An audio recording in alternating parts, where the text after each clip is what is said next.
Hello and welcome. On behalf of the Southeast MHTTC, we're pleased to have a few panelists here to help facilitate our training on the community resiliency model. It's a skills-based wellness and prevention program that provides a biological, non-stigmatizing perspective on human reactions to stress and trauma. We are so overjoyed to have Lindy and her other panelists here to join us. Thank you, Lindy. Hey, yes, we are indeed thrilled to be with you. My name is Lindy Grabby. I'm in Atlanta, Georgia. I'm a retired faculty from Emory University School of Nursing. And I retired so I could teach CRM full-time.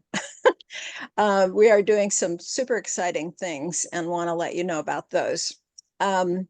I started off as a family nurse practitioner in Atlanta in a safety net clinic, working with women and children who were in shelters, and was so frustrated by my inability to get mental health care for the women and kids that I became a psychiatric nurse practitioner. I'm trained in dialectical behavior skills training and some other models, mindfulness and meditation. But the community resiliency model is the most powerful thing that I came across. So we're really, really pleased to share it with you today. It's significantly different, and it comes from a different place than mindfulness and meditation does. And I'll let Barbara go next. Yeah, thanks, Lindy. Hello, everyone. I'm Barbara Gibson, also coming to you from the Metro Atlanta area. I trained in 2017. By day, I work for an agency called the Women's Resource Center. I support survivors of domestic violence. And what really drew me to this model was my sense that we all need opportunities to feel more comfortable in our minds and bodies. We have quite a bit of aversion to feelings of anxiety, depression, overwhelm. And it's really helpful if we can develop some more confidence that we can manage difficult feelings, if we can recognize them in our bodies and know that we can respond to them in ways that are skillful. And so we use the model with adults as well as with children. And it's been really helpful just in terms of getting through hard times, of having a sense of ourselves as people who can read our nervous systems, who can name what's going on, who can come up with a response without feeling like we're going to fall off a cliff. And I think that's really common for people, especially with everything that happened during COVID, this sense that so much is going on and I can't take it, I'm too overwhelmed. And so the model has been so, so helpful for us in being able to normalize this experience of being pushed outside of the resilience zone and our capacity to get back into the resilience zone. We'll talk more about that, but I'm so glad to be here. Thank you all for joining us. And Shelby's not going to be presenting with us, but she is going to introduce herself. So Shelby, you're up. Thank you, Barbara. My name is Shelby Collins. I'm a doctorally prepared nurse practitioner and newly provisionally certified CRM trainer, teacher. So I'm happy to be here today to support Lindy and Barbara in this presentation. A little bit about myself. I'm a public health nurse by training. I'm currently in a postdoctoral fellowship with the Department of Veterans Administration here in Atlanta, Georgia at the Atlanta VA Medical Center. My interests are specifically in supporting caregivers and using this model to understand our zone of well-being and showing up as our best selves as we support others. So thank you for having me today. Okay, I'll switch to the slides right now and share sound because we have one little video that we'd like to show you.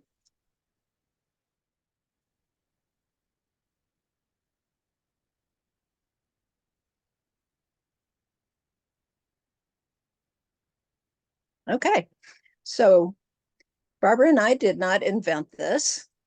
It comes out of the Trauma Resource Institute, which is in California, but actually it's an international relief agency. They provide disaster relief in crisis situations around the globe.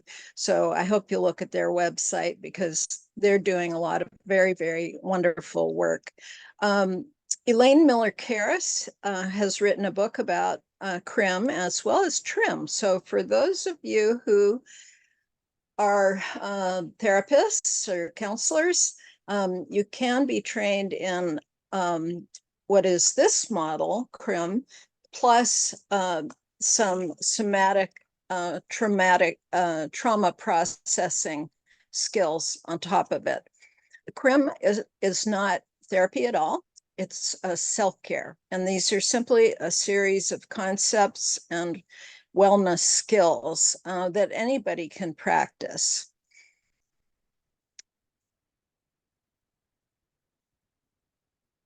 So today, what we're going to do is talk a little bit about how stress and trauma affect our minds and bodies.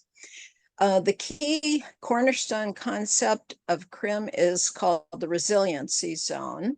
You should really have a good handle on that by the end of the class, as well as the skills too.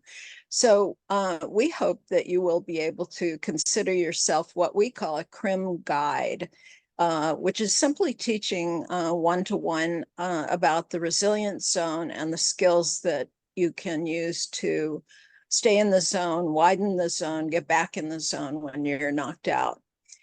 So primarily these skills are helpful for coping with unpleasant emotions like stress and anger, sadness. We're actually currently teaching this in the juvenile justice system in Georgia to hundreds of the kids. So anger is actually one of the biggest symptoms. They probably have good reasons to be angry. Plus they're locked up. So we are doing research to see if it's helpful. You should be able to use the 6 CRM skills for your own self-care. And we believe, well, we have research that shows that it does, these skills do reduce secondary traumatic stress, which all of you may experience in your line of work. So primarily we want you to know what these are for yourself, try them out, see if you like them. You're probably already doing some of them. And then to help others. There are 6 CRM I'm sorry, Lindy. skills. Lindy, I'm sorry, it didn't advance to the goal slide. Oh, I didn't. Wait a minute. The objectives? Yes. Oh, okay. I just talked through them though. Yes, you did. Okay, sorry about that. I could see it, so I hope that's not a problem. I am having internet difficulty today. Barbara, just let me know if I'm not on the right slide. So these are the 6 CRM skills, and they're reviewed in a free app, which is called iChill. Yeah. So I encourage you to just go ahead and Sorry, get that. Lindy. I'm sorry, it's still on the very first one, the title one. Okay. All right, I'm going to have you do the slides then. Okay, I'm going to try. I'm going to go ahead and talk though while you're getting Oh yeah, them go up. ahead. Okay, so the skills that we're going to talk about today are all listed on this slide, which has the colored balls, and I think Barbara's going to be able to pull it up in a minute. So the key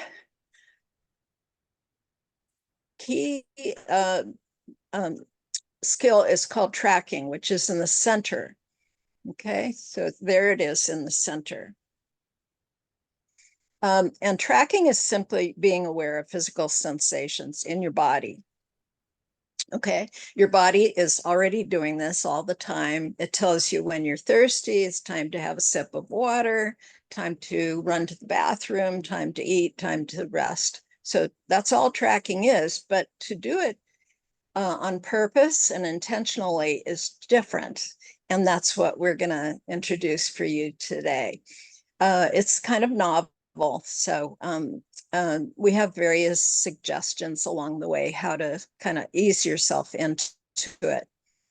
There's a website here that we'll put in the chat for CRM Georgia. It's just something that we put together. We CRM teachers as a source of information. So you can look at that.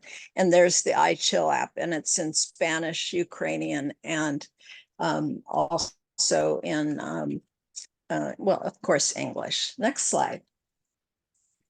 Okay, so we all know about various ways that we can improve our sense of well-being, like things like gratitude journals or positive self-talk. Well, those are cognitive approaches, and they work really well. So we hope that you'll expand on that, take that seriously. We can talk about our feelings. And this new generation of children who are getting the social and emotional learning trainings to where they can identify their feelings, it's so exciting. So talking to friends, talking to a therapist, talking to family members about what you're going through is so important. It helps us process. But sensations is a new doorway. It's a portal to a different dimension of well-being. So, and if we ask you right now to put into the chat, what is your definition of resiliency? I would be looking to see, some people say something about bouncing back, getting through hard times, and feel free to put anything in the chat that you think of. I've heard people say, well, it's about bouncing higher or bouncing forward. So there's a whole lot in resiliency about learning from what we go through so that we are better prepared to handle the next challenges that come at us. Perseverance, flexibility, huge, and adaptability, recovering from setbacks, ouch experiences in new ways, learning, exciting, very, very exciting definitions that you've got that. Riding the waves, I like that. Right. All right. Super. And then just to put thought in your mind, what about community resiliency? We need each other. Okay, we have various communities that we're part of, neighborhoods, family, and so you know, we can also think about ways to spread these well-being skills to others so that we can have a safer and happier world. Next. Okay, now we have another little exercise we're going to ask you to do. Would you please put in the chat something that uplifts you and brings you strength? And Stephanie, I'm going to ask you to send us the chat. These people are writing such amazing things in this. I want a record of it. So think about what brings you strength or helps you get through hard times. And I'm seeing yoga, coffee. Okay, nature, spirituality, prayer. Yes, I would say the top of the list that we usually see is my faith, God, and often family and friends, but absolutely my cat too. Someone says Ted Lasso. Okay. Oh, wonderful. Okay, so CRM is all about sort of developing more appreciation for these resources that we have.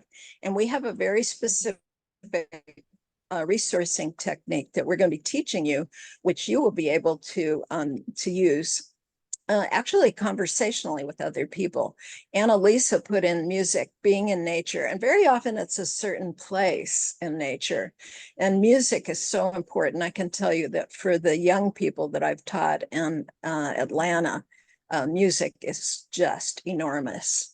Okay, and then I'm just going to kind of look ahead here to the next question at the bottom there, which is, as you think about your source of strength, what do you notice happening in your body if it's comfortable?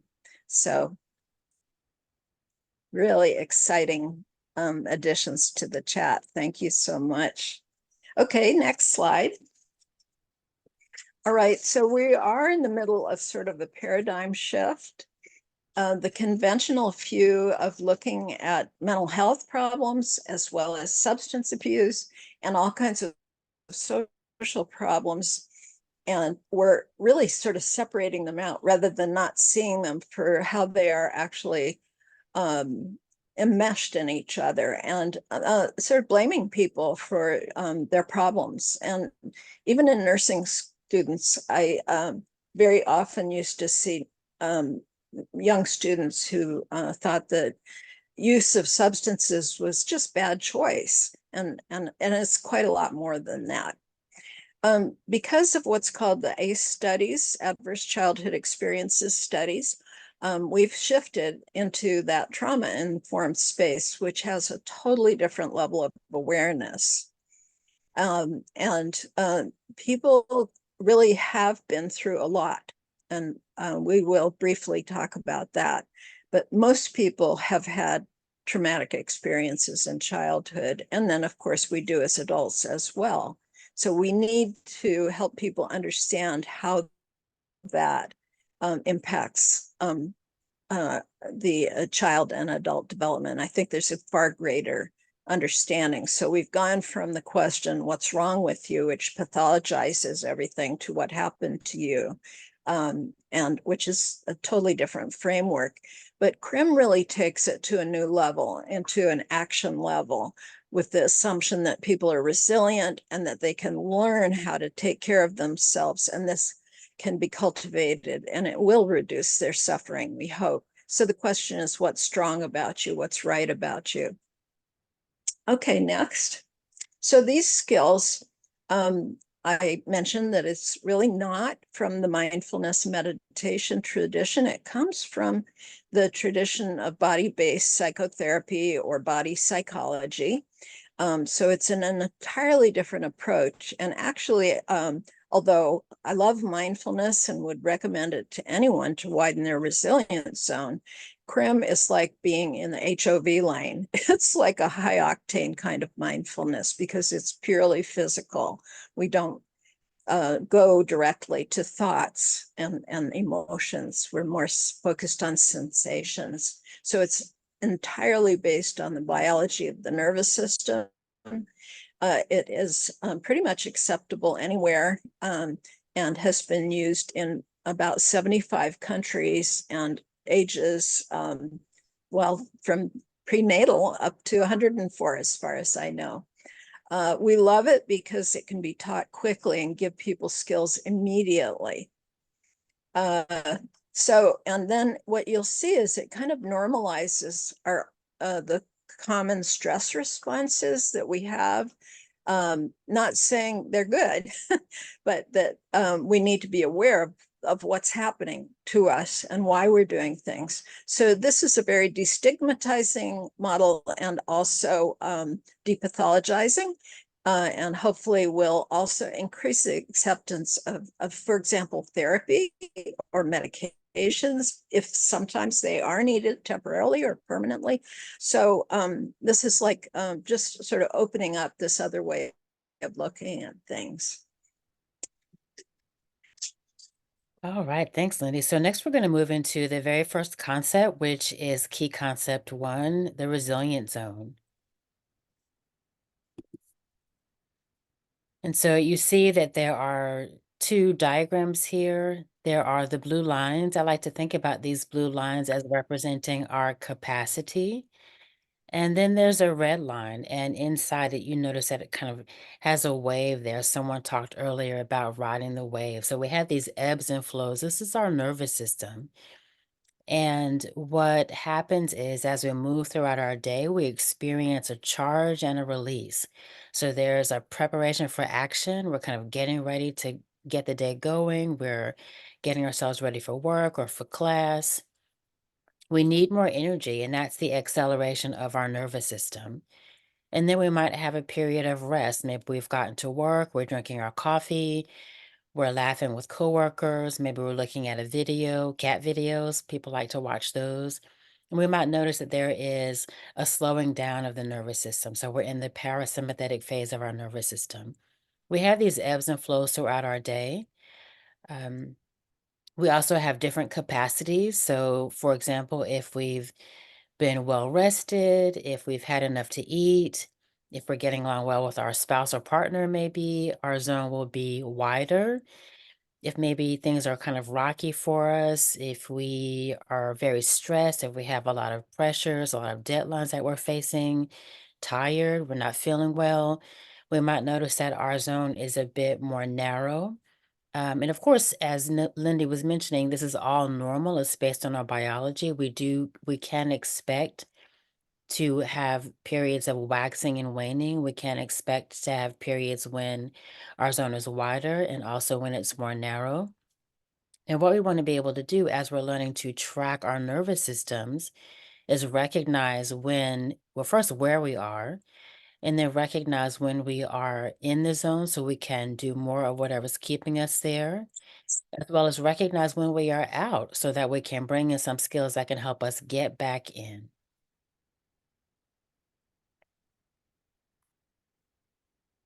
And so you'll see here that there's another diagram of the resilient zone. Again, the blue line, so it's our capacity. When our capacity is overwhelmed, you might think of it as a cup, right? So if you have too much going on, the cup is going to overflow. If you have too little going on, the cup is going to be dry. But you see the nervous system again is represented here with the yellow line. And if the cup overflows, we extend beyond our capacity, and we might notice that we get bumped on high. And when we're in the high zone, we call this, if we stay there, being stuck in the high zone. And we've all had this before. It feels like there's edginess, we're irritable, maybe we're short with people.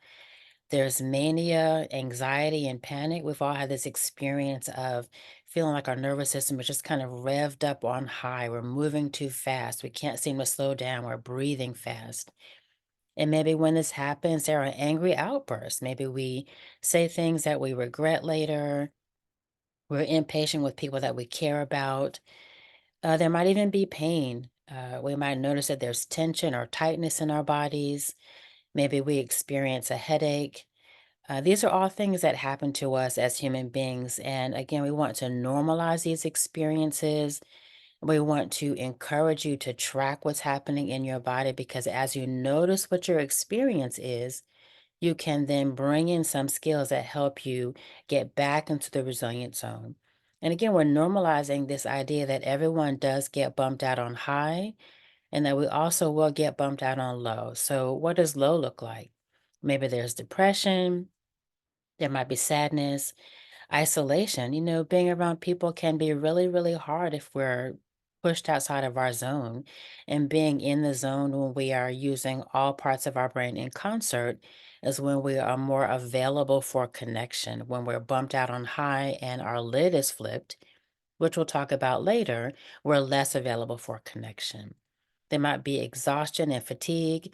And this is really helpful for us to see here because often when we are bumped on low, doing even basic things like making your bed or preparing meals, doing the things that you really do care about and have values around, you might not be able to muster up the energy to get these things done.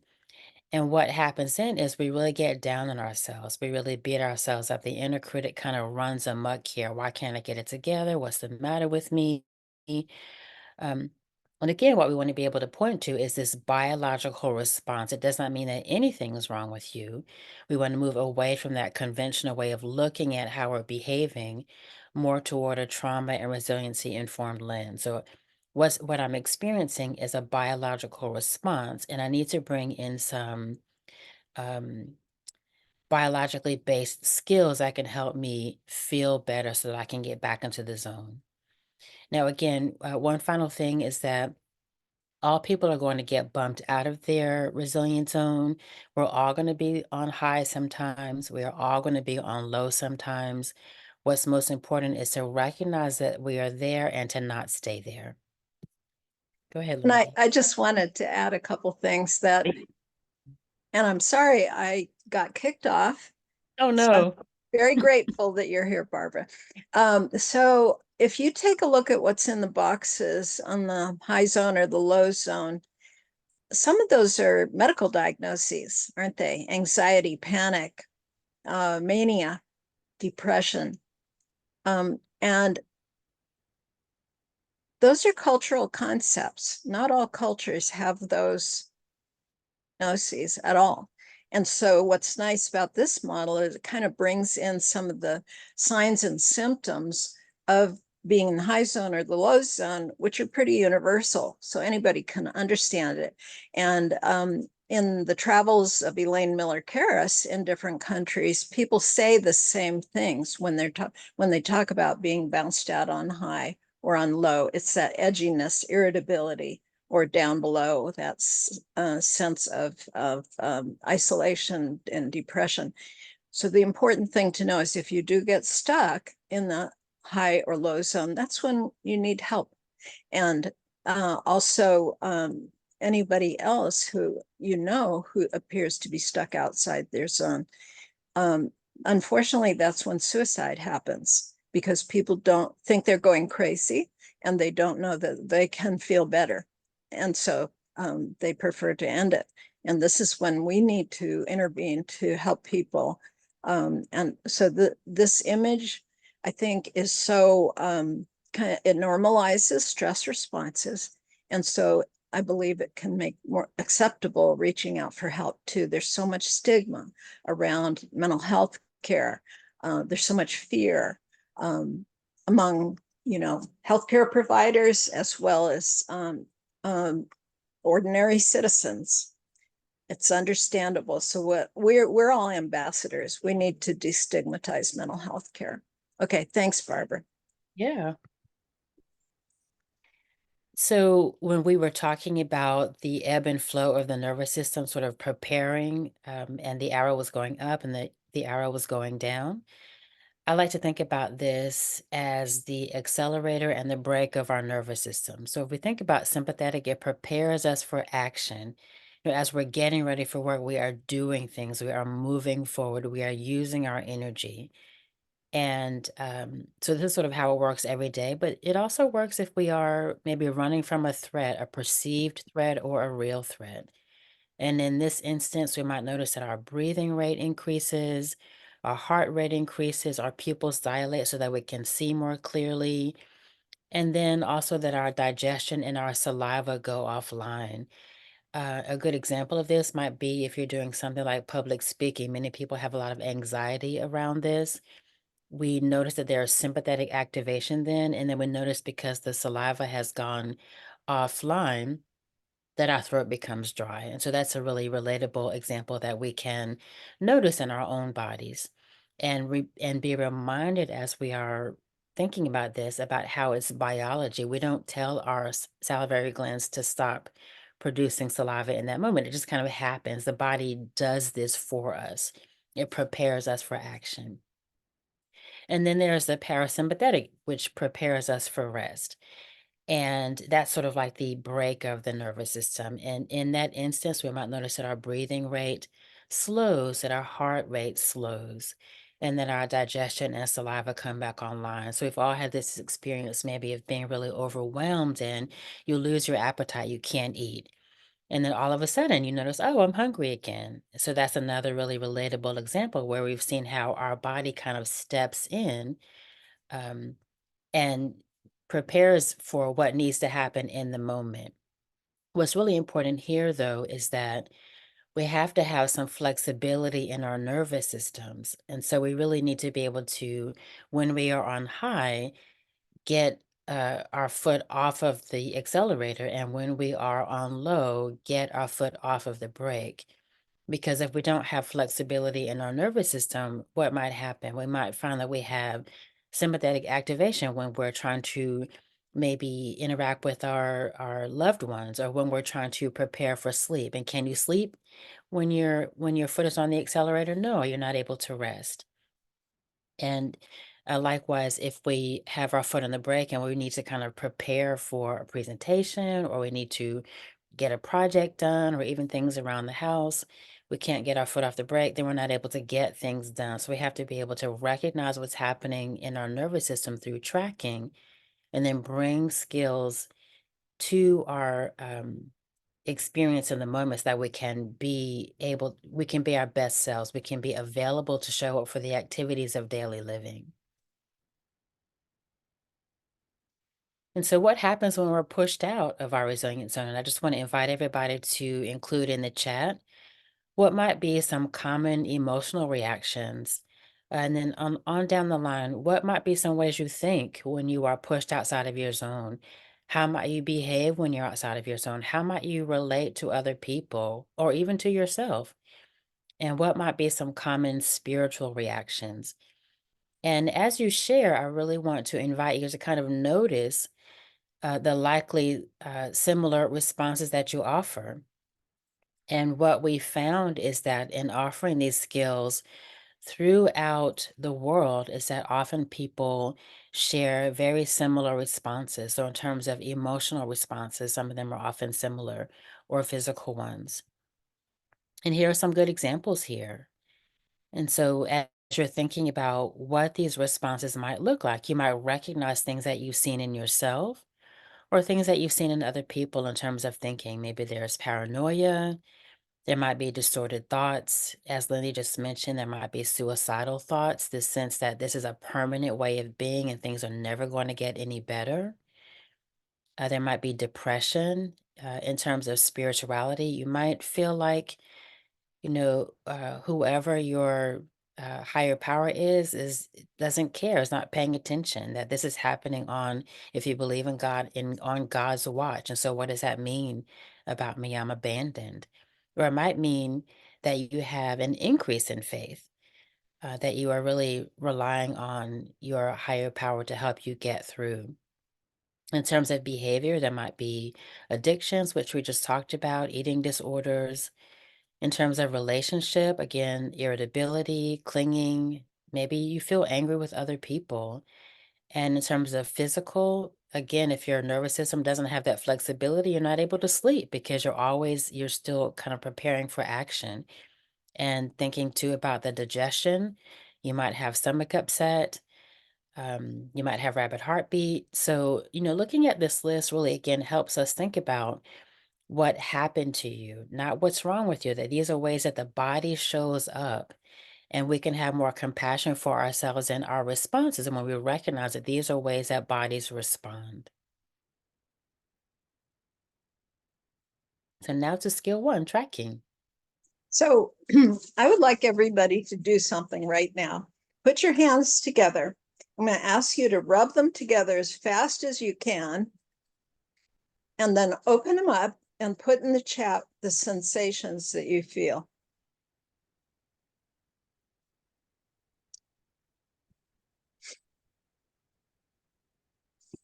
Tingling warmth, tingling under the skin, tingling in the palms, hot, heat. Okay, and sometimes you might feel pulsing. These are vibrations. Oh, wow, you're really using your sensory language. Okay, nice. All right, good. Well, you've just done a CRM exercise. It's simply awareness of sensations. Now, it can be through the 5 senses, which is partly what you did just now, but you were also noticing internal sensations. Okay, so it's reading sensations. Barbara, did you want to add something? Oh, no.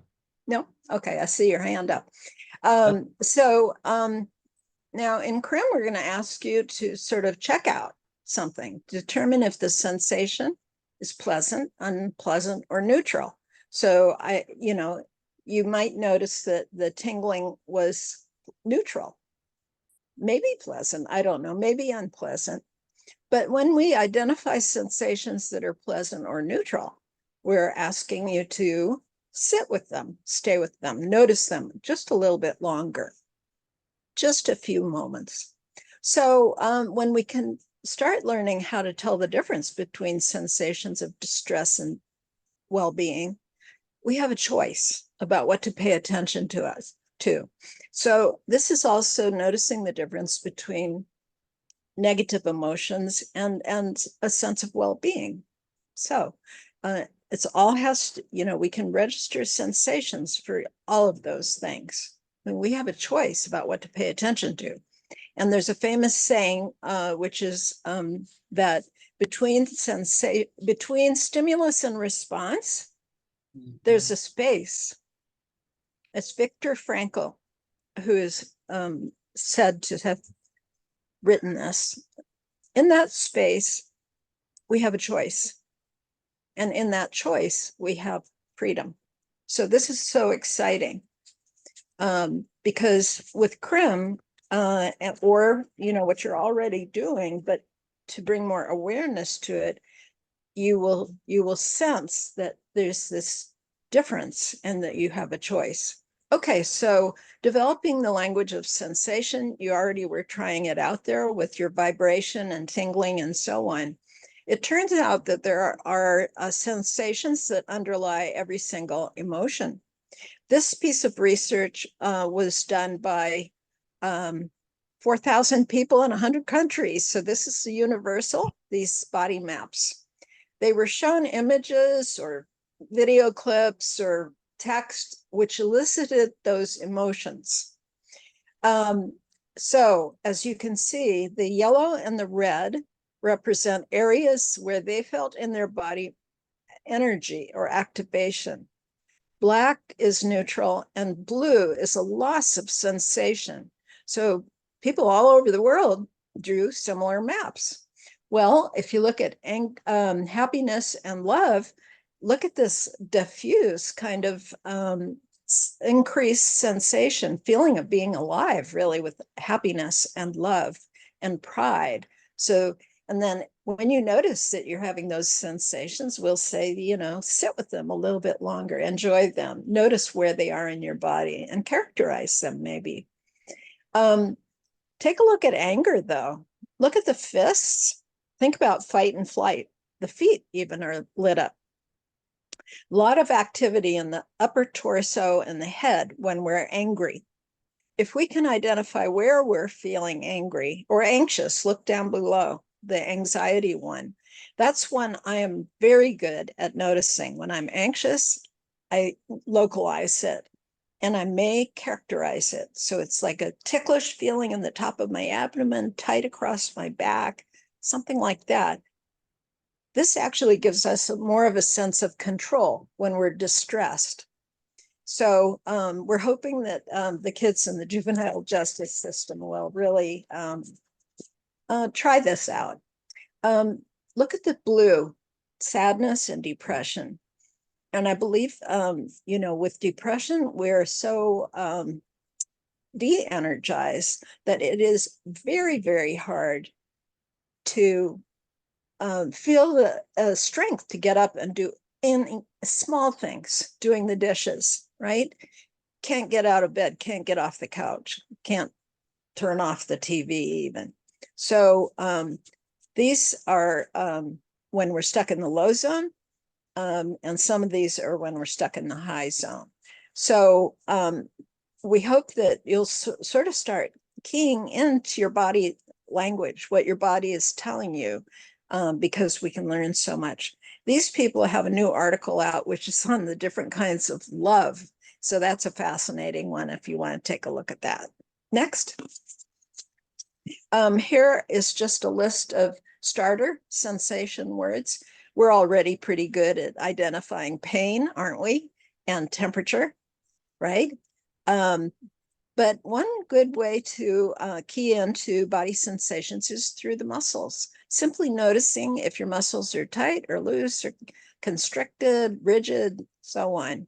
But also characterizing sensations by weight or density. And of course, we're good about taste. You know, you may be able to notice your heart beating in your body.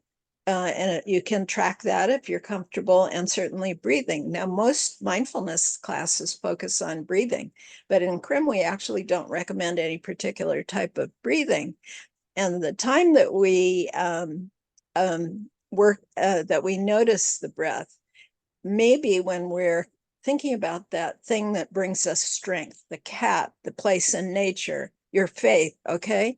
And as you think about it, you may find yourself taking a deep breath. And that's when you're slipping back into your resilience zone. That's a kind of a sign of release, okay? And what we pay attention to grows. This is just like a garden, okay? If we water the weeds, they're going to grow. So let's ignore the weeds, or at least not water them, and really focus on the sensations of well-being, neutral or pleasant sensations, because we can make them grow. And when you kind of lean into them a little bit, linger with them, you are changing your neurocircuitry in the brain. So when we track our nervous system for pleasant or neutral sensations, we're going to expand that resilience zone. Okay. And it's also, it can be called whatever you want: the zone of well-being, the okay zone. At the Covenant House Shelter in Atlanta, they call it their swag. So you can name it what you like. We do have a caveat, and that is that sensing into the body can be unpleasant. And it could even elicit some painful sensations. So learning or working with CRM is absolutely a choice. If you find that it's ever distressing, just back off for a while, and you can certainly track external sensations through the 5 senses. For example, eat a meal mindfully. I have some Tic Tacs here. So I could look at them. I can name what they look like. I can tell you what they feel like. I can make some noise with them right now. I can smell them. All right. And then I would taste them, and it changes in your mouth. So that's called mindful eating. And I think it's a wonderful skill to develop. So starting with external sensations is a totally reasonable way to go about learning CRM. And probably you'll feel more and more comfortable with sensing into your body. But this is totally a choice. All right, so now we're going to be moving on to the next skill, which is called resourcing. And one of the best ways to develop our sensory vocabulary that we just talked about is by identifying a resource and then noticing what happens on the inside. So I like sharing this photo and just want to invite you all to look at it and notice what might be pleasant for the people here. And so just thinking immediately, we notice that they have pizza, so maybe the saltiness, the spiciness of the pizza. Maybe there's like a warmth and tingliness in their faces from smiling and laughing. Maybe there's a warm feeling in their chest from that sense of belonging and connection. So you all might have some other ideas about what's pleasant for the people in the photo. So when we think about resourcing, we think about many of the things that you all listed in the chat at the very beginning of this webinar. Resources are anything that bring a sense of peace or calm or joy.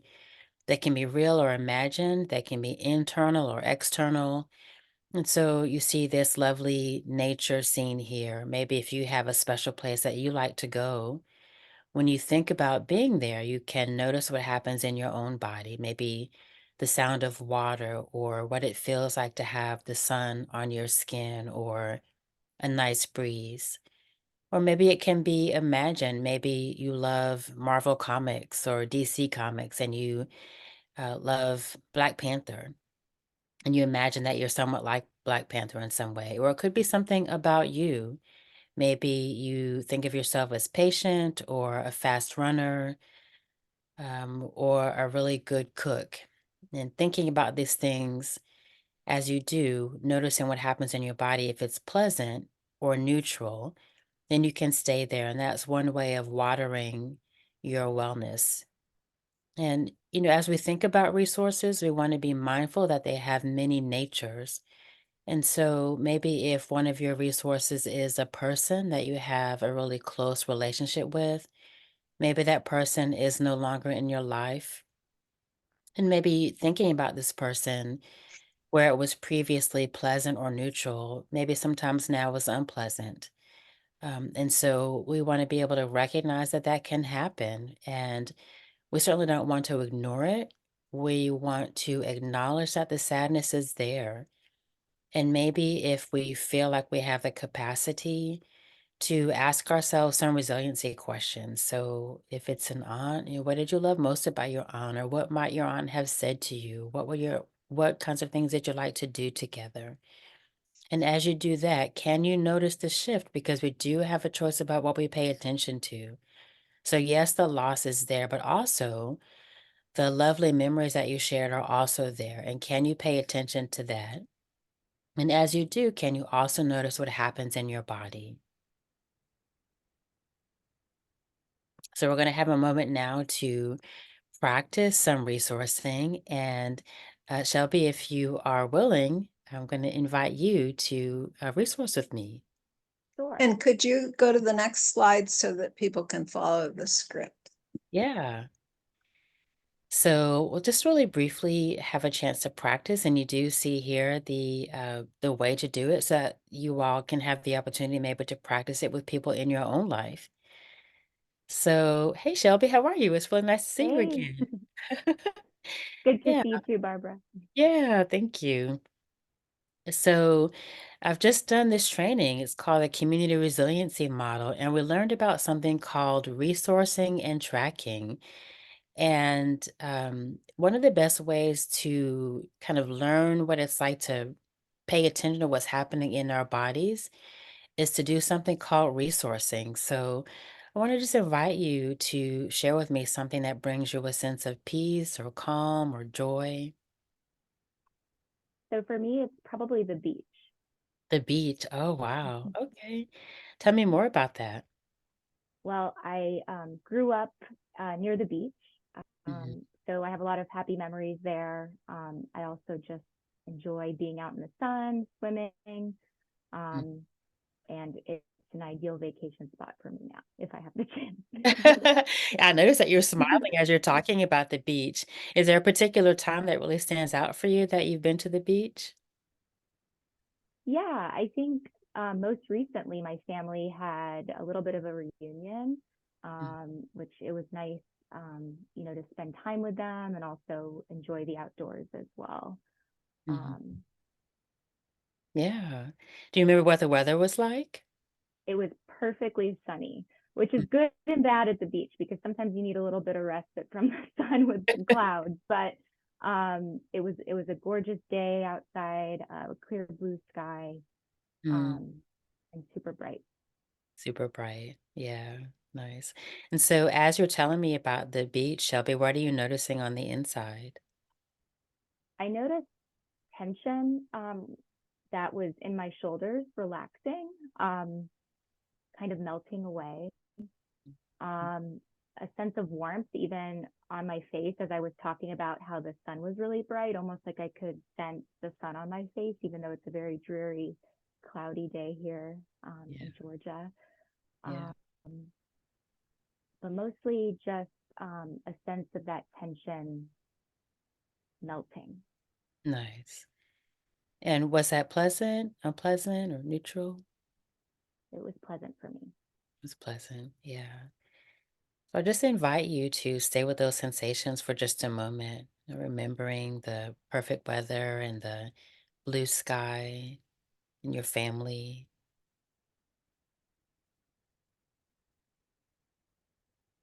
Yeah.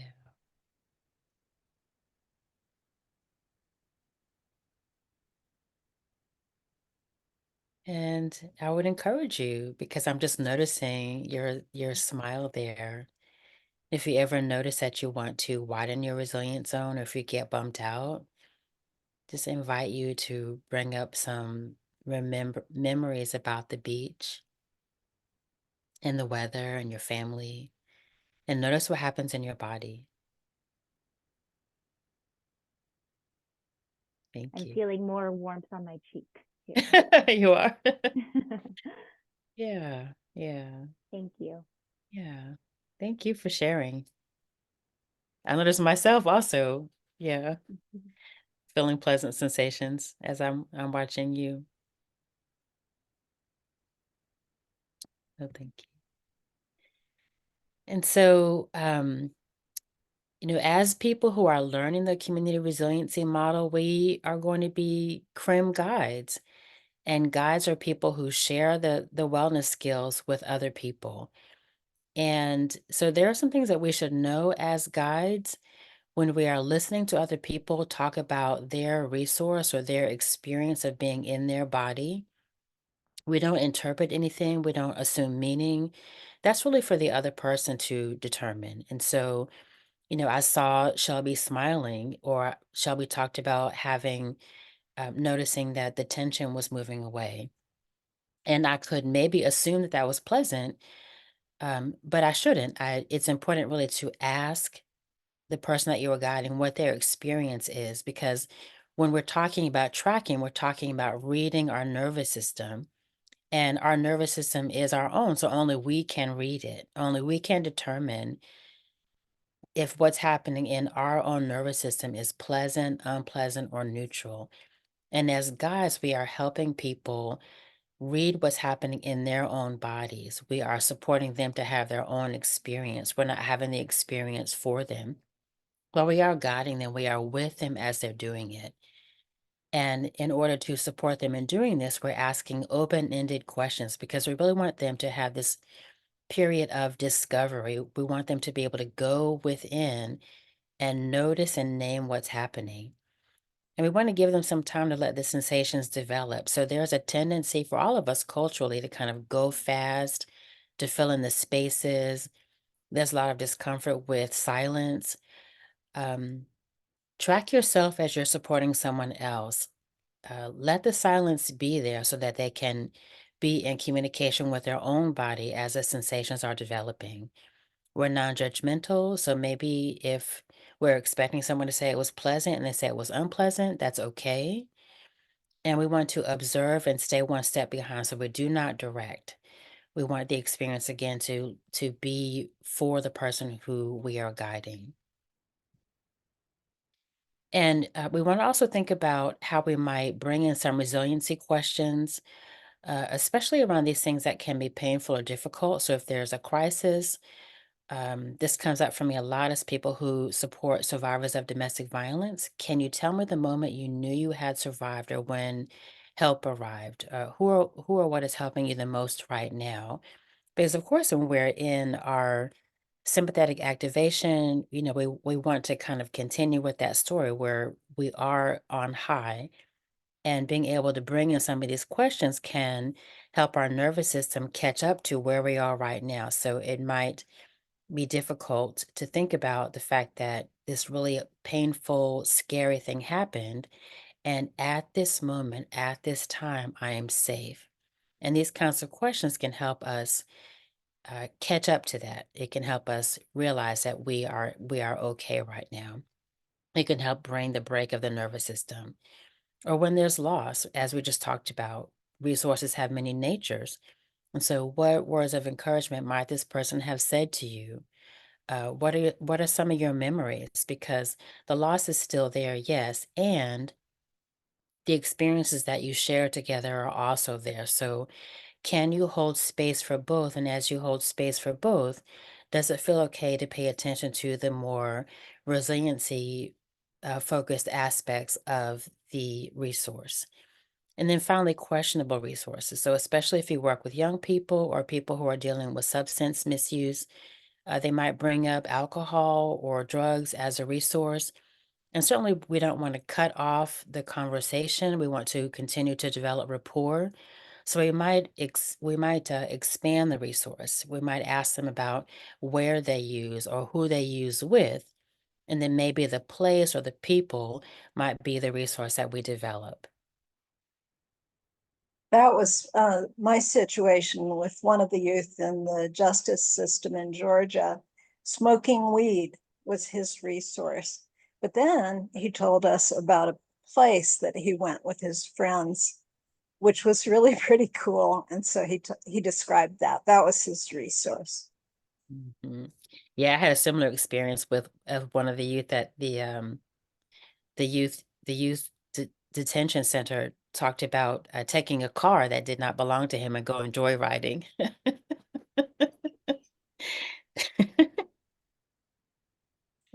We talked about, who he went, and he talked about, what the breeze felt like on his face. So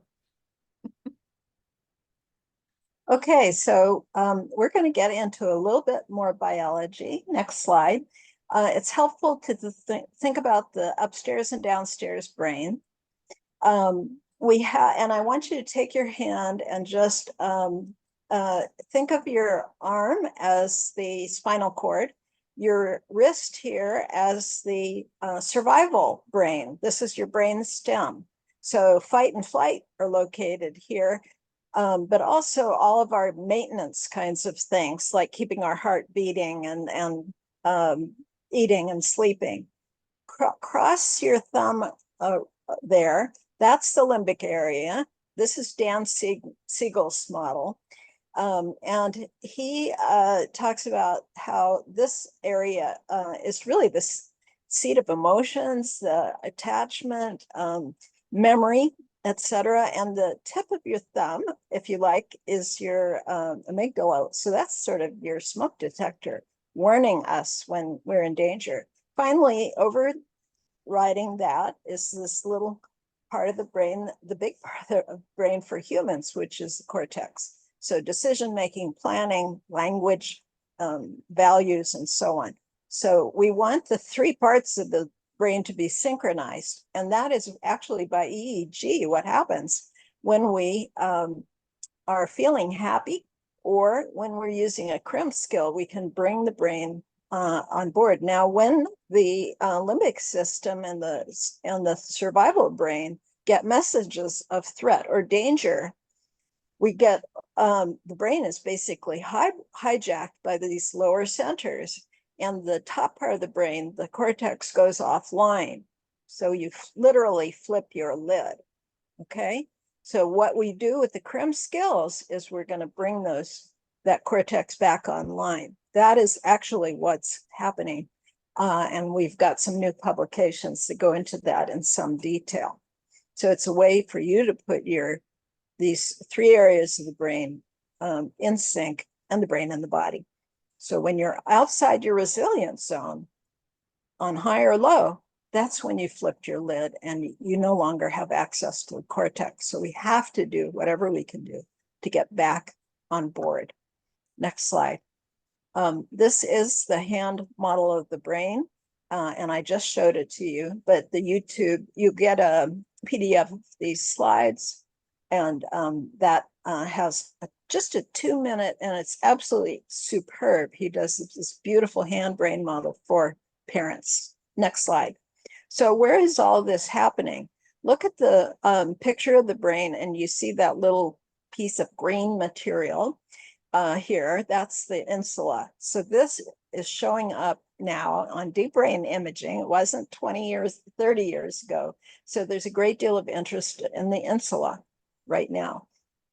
So the insula is like a hub of all these networks, and it's a way station. It's cortical tissue. So it's part of this higher part of the brain, but it's located at the top of the survival brain and surrounded by the limbic system. Good place to be. So it gets all these messages from the body. And if you notice that you're outside your zone, you've used your prefrontal cortex up here to know that, but you're going to access sensations in the body. And that is how we get we bring our cortex back online, by sensing. Okay. So how do you practice CRM? Maybe you'll do it once in a day, maybe 10 times in a day. It's up to you. You can do it for as short, as long as you like. So through the 5 senses, as we've already explained, but internal sensations. Okay. We have sensory neurons in our joints, in our organs, in our muscles, everywhere in our body. So start noticing body sensations to the extent that that's comfortable. Lightness, openness, shivering, warmth, heaviness. Okay, naming the sensation. And Dan Siegel says, if you name it, you can tame it. Okay, and it appears that the insula is critical in the area, not just of body sensation awareness, but emotion regulation, which, you know, sometimes is a huge problem for people. Social interaction, empathy, and sense of who we are. Next slide. So what do we know about stress and trauma? Well, there's at least these 3 levels of stress that you see here, which have positive stress, which jacks us up for a good reason. We need more blood to our brain temporarily if we're in a tough situation, but it resolves quickly. Tolerable stress, again, it's more time limited, and we have buffers. We have people we can go to and talk to. We have a support system. Toxic stress is the dangerous one, and for children especially, because it's the prolonged activation of the stress response without protective relationships. Next slide. You may have heard of ACEs, Adverse Childhood Experiences, initially researched by Kaiser and CDC. There's an excellent website at CDC for taking a look at these. If we grew up in a household, and most of us, the majority of us, had these sorts of things in our homes, perhaps substance use, untreated mental illness, domestic violence, or abuse and neglect. And we now know that there are community ACEs as well, such as violence and racism, discrimination. Those are ACEs just as well. And if you look at those two, 82% of the general population has experienced ACEs. And then on top of that, we have things like environmental disasters. So the next slide shows what the implications are. So ACEs are much more common than that's before age 18, right?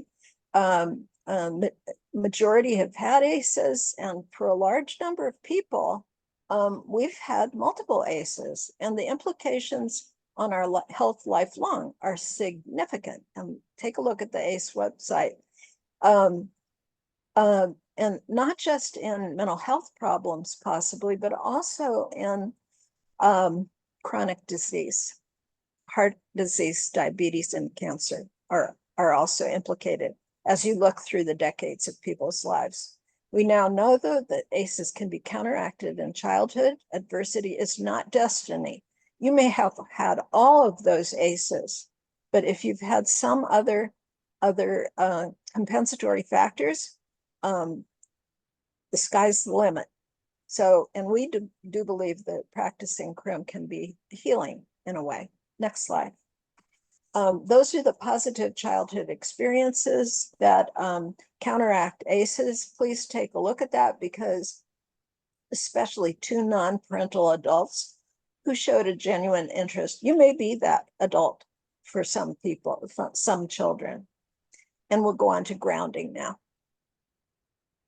All right. So when we think about grounding, it's something that we're actually doing right now. It's the direct contact of your body or part of your body with something that provides support in the present moment. So I'm imagining that most of us are seated right now, our feet are on the floor. We can feel ourselves in the present moment at this time, right? So we have a sense of self in relationship to the present time and space. We're not in the past, we're not in the future. We are right here, right now. And I always offer this example because as a person who manages anxiety, often if I get pushed outside of my zone with anxiety, it feels like I'm kind of floaty, and grounding can bring me back to my body in the present moment. So it frees us to think clearly and to control our emotions, grounding. And we can do it in a variety of ways. We can walk and pay attention to our steps. I like to walk really slowly and feel my full foot as I'm walking. You can do it on water, standing against a wall, again, as we're doing now on a chair, or placing our hand on something. Maybe you're in a meeting, you can place your hand on the desk. So we can just always notice what's happening with our body, how it's making contact with another surface. And because tracking is a foundational skill, as we are grounding, we can pay attention to what we're noticing in our bodies. Is it pleasant? Is it unpleasant? Is it neutral? We want to be mindful that for some people, grounding can be unpleasant. And so again, we are the experts in our own bodies. We are the guides. And if a person is tracking any kind of discomfort at all, they can stop at any time. Practicing the skills is a choice. So next, we're going to talk about gesturing and spontaneous movements. These are things that we all do. It's a movement of the body or limbs that expresses a thought or a feeling, and sometimes it might occur below our level of awareness. So think about how you might sometimes twirl your hair or twist a ring that you wear or touch a necklace. These are sometimes gestures that we do that are self-calming. Maybe you bounce your leg. And maybe you do these things without being aware that they are calming for you. But what would it be like to practice your gesture with intention and then notice what's happening in your body? So just invite you now to think about a calming gesture. And these are gestures that don't cause self-injury or self-harm. And then as you do, maybe I would invite you maybe just to try it now. If you twirl your ring, maybe just try that and notice what happens in your body. And again, if it's pleasant or neutral, can you stay with that sensation? Here are some examples here of self-calming gestures. I like to do this one as well. When I place my hand here, I can feel the warmth and the pressure of my own hand. It's very pleasant. And we'll take a moment now to practice just one. So again, if you want to take maybe to the count of 3, I'm going to invite you to do your own self-calming gesture. And as you do, notice what happens in your body. So 1, 2, 3.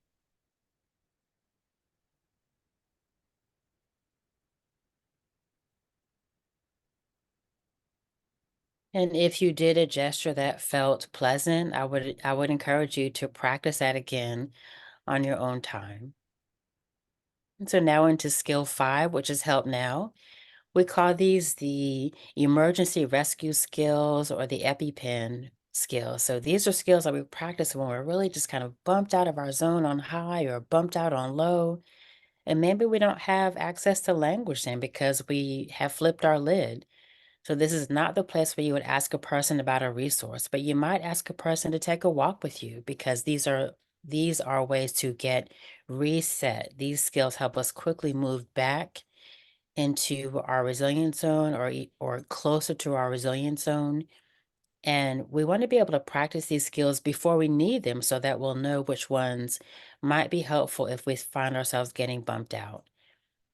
So here are some good examples here, and maybe we can just practice one now. So just look around if it feels right and see what colors you can see. Can you name 6 or more colors in your space? Or if you have some water, we'll just do one more or another beverage. Can you notice what happens as you drink it? I like to pay attention to the weight of my cup. I use a steel tumbler for my water so it feels cool. And then what is it like as you swallow the water, as it goes down your throat, if it's cool water or is it room temperature? And again, asking yourself if it's pleasant, unpleasant, or neutral. And these are things when we've been bumped high, when we have flipped our lid, that can help bring our cortex back online. And maybe once it happens, we are okay enough to continue on, or maybe we feel closer to our resilience zone and we can bring in another skill, say resourcing.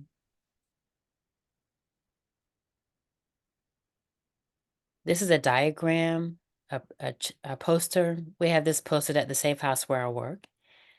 And so you might post this in places where you work. This is also included, I think, on the iChill app. And so you might invite yourself or the person that you're guiding to practice. If you notice you're upset or nervous, can you look around and see what colors you see? You might even offer the invitation. I know something that might help you feel better. And remember, we do use invitational language. Practicing the skills is always a choice.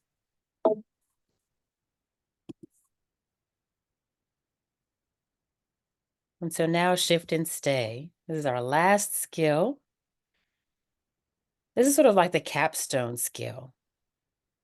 And so I'm going to invite everybody just to kind of take a look at this now. We all have a lot of experience with with tracking distress. We know what it feels like not to feel good, right? And so as we practice that, I just want to invite you to think about something that's mildly distressing. And then think about how you might bring in a skill to support yourself. So there's mild distress. Maybe you go to your cabinet and you think that there's going to be some chocolate chip cookies in there, but some dastardly person who lives in your house ate the last cookie. There's distress, right? So what might you do? You might bring in a resource. You might think about what it's like to go to the beach or what it's like to pet your dog. You might practice grounding. Now, what is it like to place your hand on a nubby surface? Or what is it like to walk and feel your feet on the floor?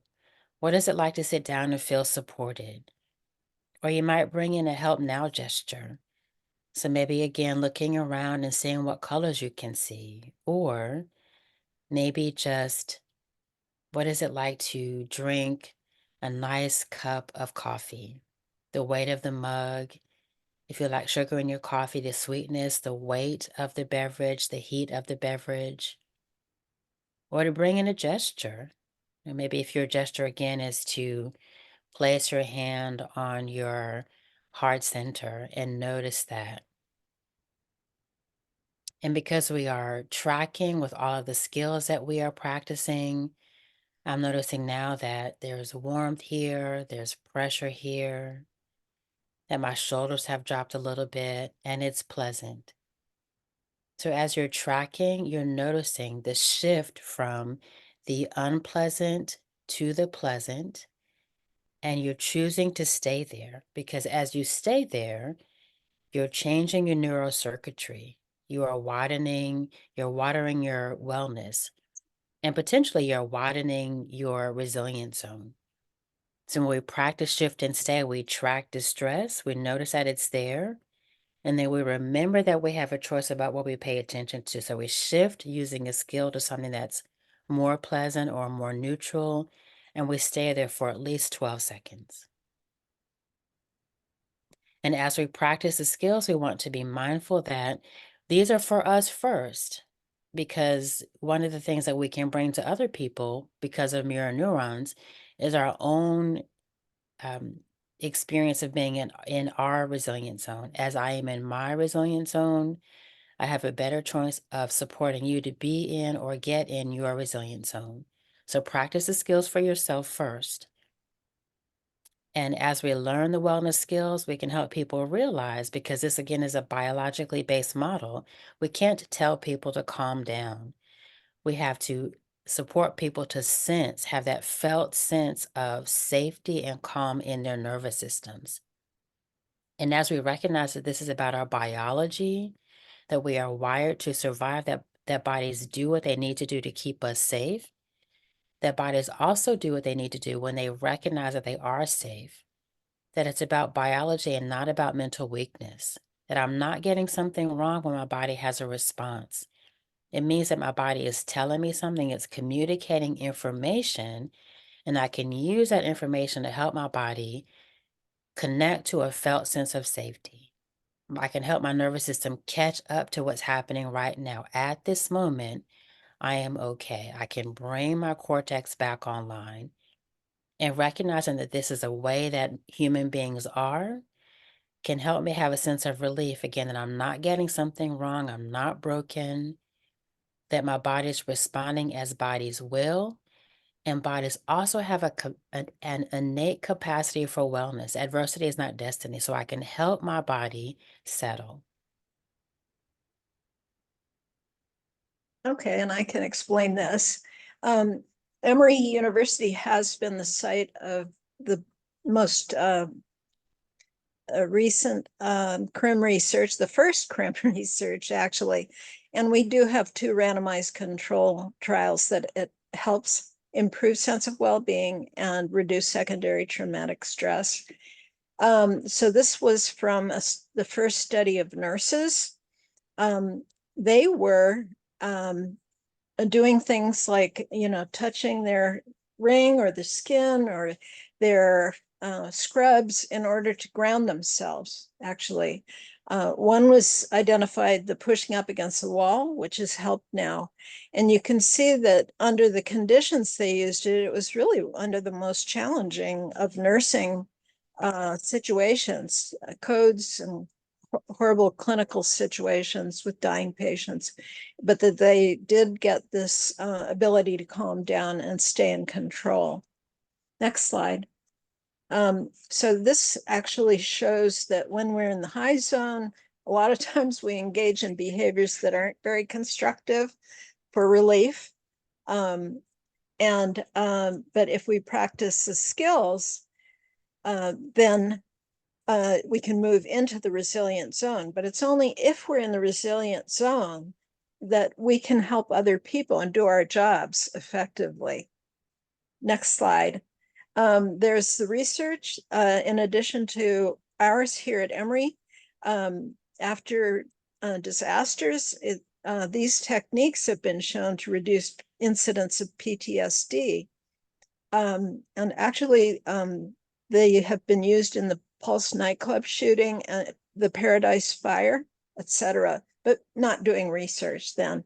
With chronic trauma, improved mental health, that's been seen in California populations, marginalized populations, and then also in Rwanda with Tutsi genocide survivors. And then our research was on high stress occupations and women with addictions. Next slide. So see yourself in the very center, the big blue dot. You can consider yourself a guide if you want to try to use these skills, share them with others. It's not that simple. Listen to that iChill app to get it right. And we also have that on our CRM Georgia website. So teacher training, we don't do. You have to go to do it virtually online through the Trauma Resource Institute. Next slide. The skills are right here in your hands, okay? We carry these around in our bodies all the time, fortunately. And I think that that is what's so reassuring to people, that they see that they can help make themselves feel better. Next slide. Here is the Giving Tree artist. Somebody's asking about CISM, and I don't know that much about it, but I think this can be integrated with CISM or with trauma, mental health first aid. Mental health first aid is peers being taught to recognize mental illness and refer, or mental distress and refer, but you're not really giving anybody skills. So if you throw in CRM, you can do both. So of course we want equality, but that doesn't take into consideration individual needs. Of course we want equity. And again, this is moving it up a lot of a step up. Okay, it's fair, it's impartial, and it considers individual needs. But what's justice? That's what we need. We need systemic change. We need some major paradigm changes so that people can get the services that they need. Okay. Interesting. The tree is not cut down. There's the app. Go ahead and download it. So please do listen to this. It's only 15 minutes long.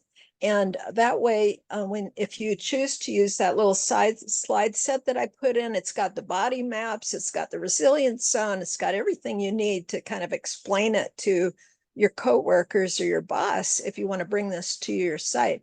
This is very, very hot in certain places. North Carolina is amazing. They're teaching it to every student in Wake County, all the teachers first.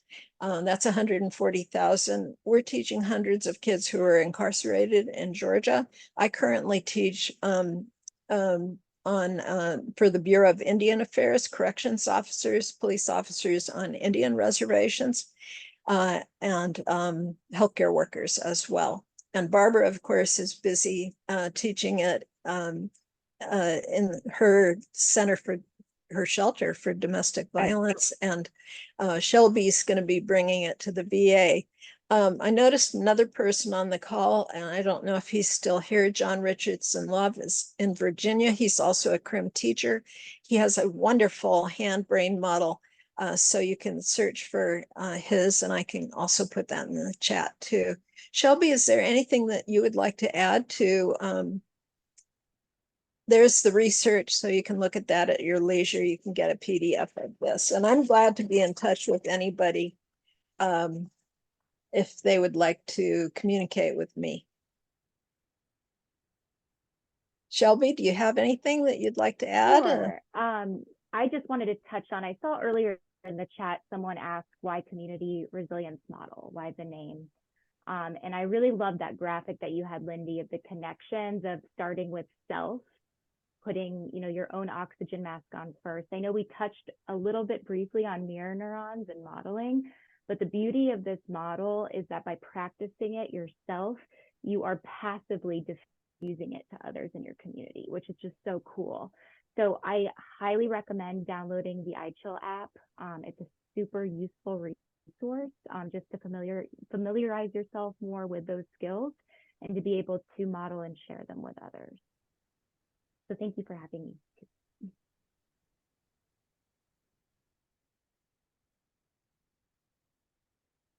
I'm asking John to put in the link to his hand-brain model. He goes really fast, but we are using it to share with graded kids. When I learned this, I was really thinking, oh, I just need to be able to teach something quickly to the women I was seeing at our safety net clinic and to the kids at the Covenant House shelter. I might see them once. So what could I do with them? Well, I was already teaching DBT skills training, which is wonderful. Again, it can really mesh well with CRM. I will add the research slides again. And Barbara, can you say anything about your experience with the women in the center? Yeah, one of the things that's been so helpful for me is keeping a copy of the Resilience Zone available in my office. We also have 2 of them in common areas of the safe house. It's very normalizing for people. So often it feels like if you get bumped out of your zone that you are getting something wrong. And it's really helpful for people to know that everyone gets bumped out of their zone. So when you describe what it feels like to get bumped out on high, or what it feels like to get bumped out on low, it's very affirming for people to kind of see this in print because it feels like, oh, it's not just me. I thought maybe, there's something wrong with me. And in addition to that, recognizing how normal it is, and then learning that there are some ways that you can support yourself gives people tremendous confidence and compassion. So yes, this thing is going to happen, and I know how to respond to myself. So it's been tremendously validating, and I love being able to share it. We use it for the adults as well as for the children and staff, for everyone. It's a part of our cultural experience at the Safe House. I think the conversational use of CRM is a lot of fun. Mhm. When we're with friends, we're listening, we're hearing about their vacation, and we're validating them. We're, we're getting it. But it's really different to go take it that other step further and saying, I see you're laughing, I see you're smiling as you're telling me about the beach. What do you notice happening in your body? Now, you may think that's weird, and it's different, but this is something I've learned recently. And what do you notice? And where do you notice it in your body? How would you describe it? That's going another whole football field, Yeah. really. Yeah, and it's so important too because as you were saying earlier, we don't have a lot of experience paying attention to wellness. We can describe pain with minute detail, but the body is a wealth of information also about what feels good, and we really want to be able to practice giving that more attention. I have had the experience of using CRM with patients in psychiatric units, locked units where people were in detox or psychotic or suicidal. And they were very, very receptive, glad to learn a new skill, wanted a picture of the resilient zone. I have used resourcing with a patient who is highly psychotic, who is loud, big, scaring the other patients, scaring my students. And she told me about this lovely time she'd had at the beach in Florida. And she calmed down as she was telling me. So do go ahead and try this out. I never thought of myself particularly, and yet I use this all the time. I do too. Yeah, John just mentioned this negative bias that we have built in. We tend to notice what's dangerous. We notice what's uncomfortable. So this is a whole shift. And John, is there anything you'd like to add? We have like a couple minutes if you want to unmute.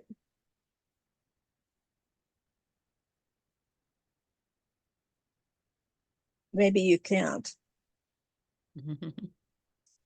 I'll put in the website for CRM Georgia again, and both of us put in our emails.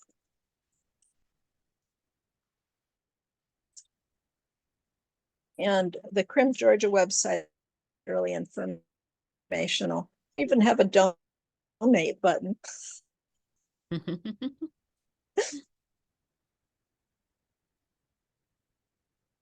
Okay, so you cannot unmute. Is there anything you need to tell them about evaluation, Stephanie?